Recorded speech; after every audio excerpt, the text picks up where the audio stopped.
Pessoal, vamos falar agora de um pouquinho de evangelismo, ou evangelismo discipulador, buscando aí conduzir a nossa igreja para um crescimento numérico. Chega na tua igreja e faz a determinada pesquisa. Pergunta para o pessoal lá, quantas pessoas vieram até a nossa igreja, a tua igreja, porque receberam um panfleto. Faça no culto. Erga a mão quem veio aqui por causa de um panfleto. Erga a mão aqui quem veio aqui porque ouviu um programa de rádio. E vai fazendo essa pesquisa. Quem veio aqui por causa de uma campanha evangelística na praça. Agora, erga a mão aqui quem veio para a igreja através de um relacionamento. Um amigo, pai, mãe, irmão, um conhecido. Você vai ver que a imensa maioria veio através de relacionamento. Então eu quero falar sobre duas estratégias. Primeiro, evangelismo discipulador. E depois vamos falar um pouquinho sobre tecnologia para evangelismo em massa. Mas quando a gente pensa em efetividade e também na grande comissão, a melhor ferramenta que existe e a gente precisa conduzir a nossa igreja é o evangelismo discipulador. Quando Jesus chama Pedro para o ministério, ele mostra ali um caráter transformacional. Eu vos farei pescadores de homens, né? Mas ao mesmo tempo que nós vamos ser transformados em pescadores de homens, é uma promessa que Deus nos faz de que Ele nos faria. É uma ação de Deus de nos transformar. Hoje eu não sou, no caso de Pedro, mas nem sei nem pescar peixe aqui, porque eu não pesquei nada, se Deus não intervém. Mas eu não sei ser um pescador de homens, mas eu serei transformado. Deus me fará um pescador de homens. É a nossa obrigação moral como cristão. Eu gosto sempre de usar a história ali daqueles 4 leprosos que estavam ali no cerco do rei da Síria, a cidade de Samaria. Então eles cercaram a cidade, o povo não tinha mais como entrar, como sair, morrendo de fome, né? 2 Reis, capítulo 6 e 7, se eu não me engano. Então no final do capítulo 6, o rei Ezequias começa a ver a fome extrema do povo comprando cabeça de cabrito com moeda de prata. De repente 2 mães tão desesperadas decidem comer num dia um filho de uma, para depois comer o filho da outra, e uma engana a outra. E quando o rei Ezequias vê aquela situação, ele rasga suas vestes e vê o caos que aquela sociedade está vivendo. E aí chega no capítulo 7, e Eliseu dá uma palavra profética de que em 24 horas toda aquela situação se reverteria. E aí entra na narrativa dos 4 leprosos. Você sabe, os leprosos tinham que ficar na porta da cidade, viviam das esmolas, né, da população que fazia justiça para eles ali em prol da sua própria segurança sanitária. Mais uma cidade sitiada, o exército inimigo do lado de fora, o povo morrendo de fome do lado de dentro, ninguém entra, ninguém sai, ninguém dá esmola, eles estavam morrendo de fome também. Entrar para comer não fazia sentido, porque não tinha comida lá, também era proibido de entrar. Ficar ali, eles iam morrer de fome de qualquer jeito. Então eles conversam entre eles e falam assim, pô, se a gente ficar aqui, vamos morrer. Vamos em direção ao exército inimigo, e se eles nos matar, vamos morrer. Mas vai que dá bom, né?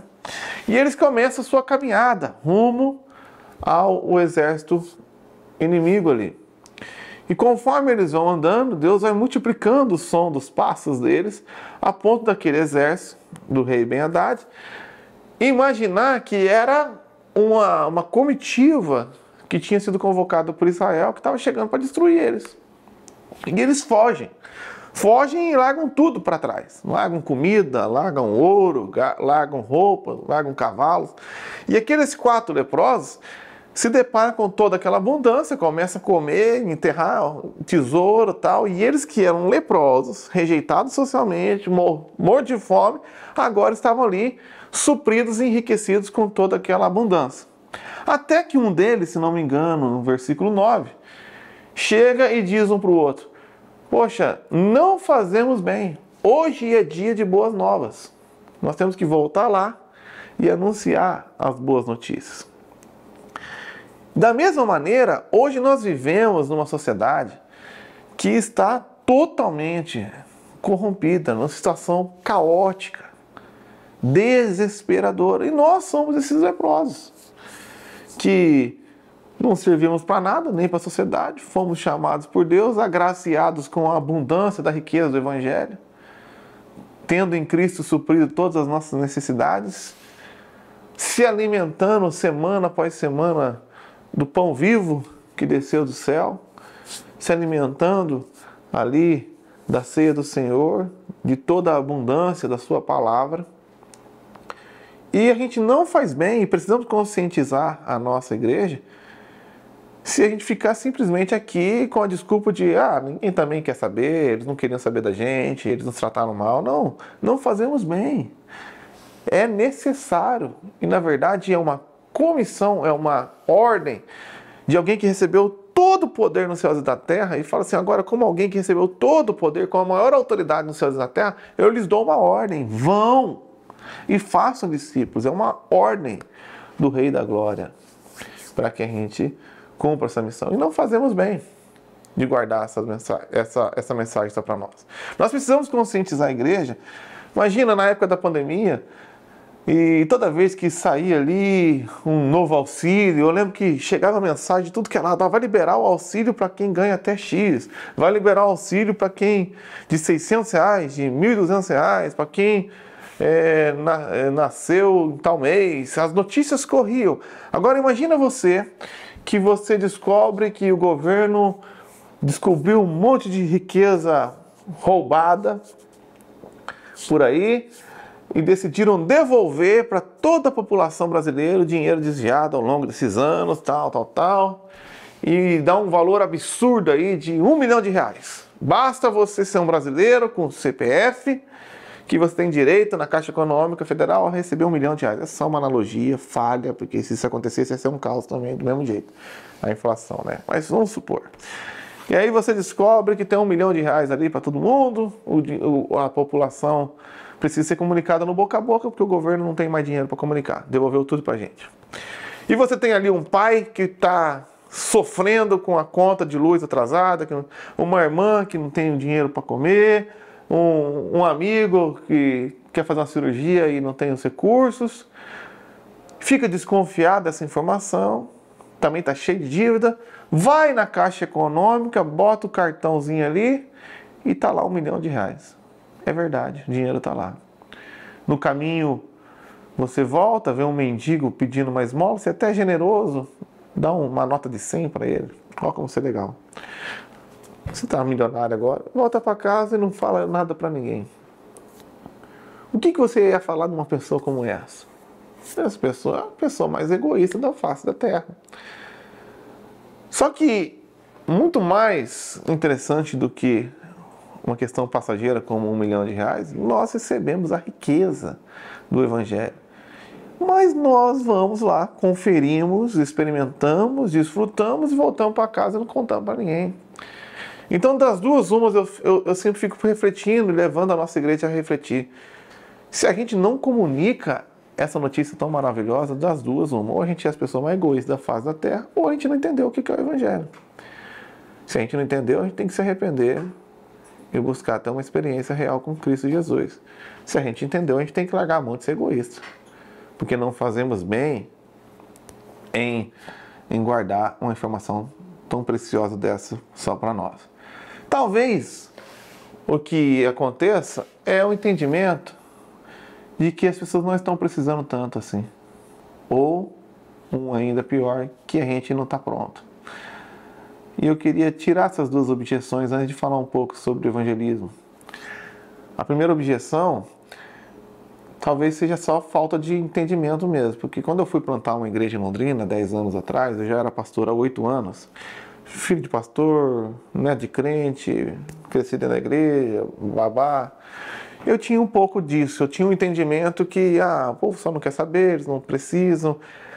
Sabe, você vive com crente, você tem uma comunicação de crente, e eu sentia que a minha pregação não comunicava com quem não era desse meio. Como eu ia plantar uma igreja do zero, no caso lá em Londrina, eu decidi tentar entender a sociedade que eu estava inserido. E eu me cadastrei como Uber, mas não para trazer recursos para minha família, só para conhecer a cidade mesmo. E como eu queria conhecer a realidade da cidade, eu decidi trabalhar sexta e sábado, de noite e de madrugada. Que experiência! Eu recomendo a todo mundo. Cadastre-se na Uber e entre e trabalhe numa sexta-feira só, na tua cidade. Você vai ver todas aquelas pessoas chiques, elegantes, cheias de classe, que aparentemente não precisam de Deus, não precisam do Evangelho, no que o pecado as transforma no dia a dia. Eu só trabalhava nas áreas mais nobres, porque morrendo de medo de ser assaltado, né? Eventualmente acabava indo para a periferia. Mas que tragédia, cara. Que tragédia. Lembro, por exemplo, quando peguei um travesti no motel, é uma frase que não é muito boa para ser editada, mas fui dar uma carona para um travesti no motel e com um crente, com um pastor, eu nem sabia me comunicar com uma pessoa assim, mas estava ali para aprender. E perguntei para a pessoa, e aí, como é que está o trabalho? Aí o travesti respondeu, correria, graças a Deus, muito bom. E eu ali, né, constrangido e tal. Como é que é? Eu estava agora com o senhor, mas um casal fixo me ligou e eu tenho que atender eles toda semana e eu não posso deixar de atendê-los, né? Falei, caramba, um casal? Eu não sabia que...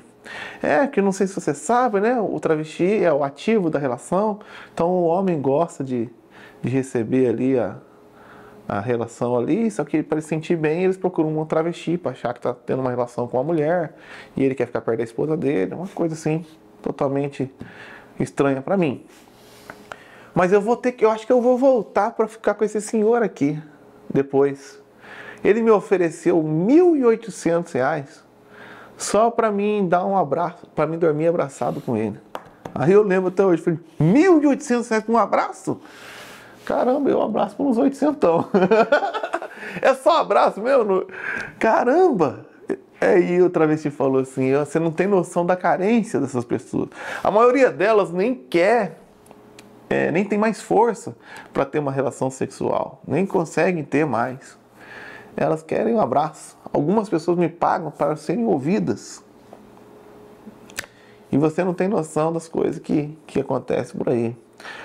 Uma empresária de uma mega empresa lá, segundo o relato desse travesti, pagava para que toda vez que esse travesti tivesse uma relação, ele guardasse a camisinha, desse um nó, e essa empresária, mulher, chamava isso de chicletes.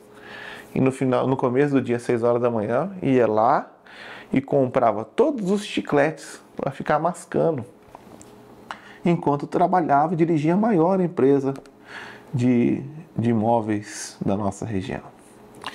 Essa é a sociedade que nos cerca enquanto a gente está dormindo.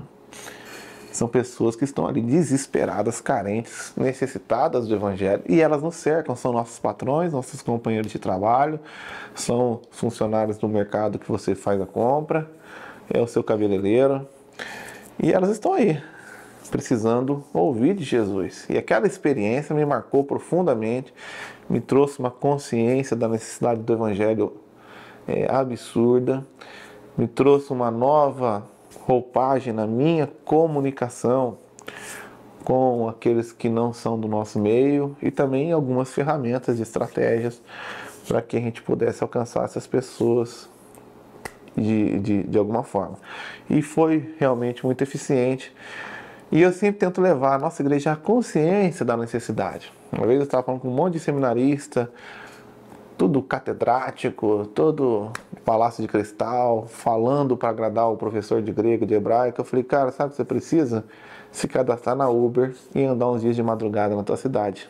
Isso vai te transformar num pastor melhor.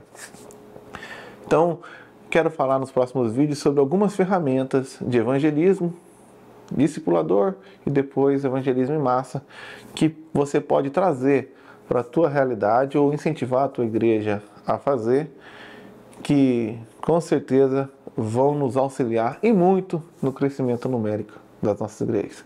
Fique na paz e até mais.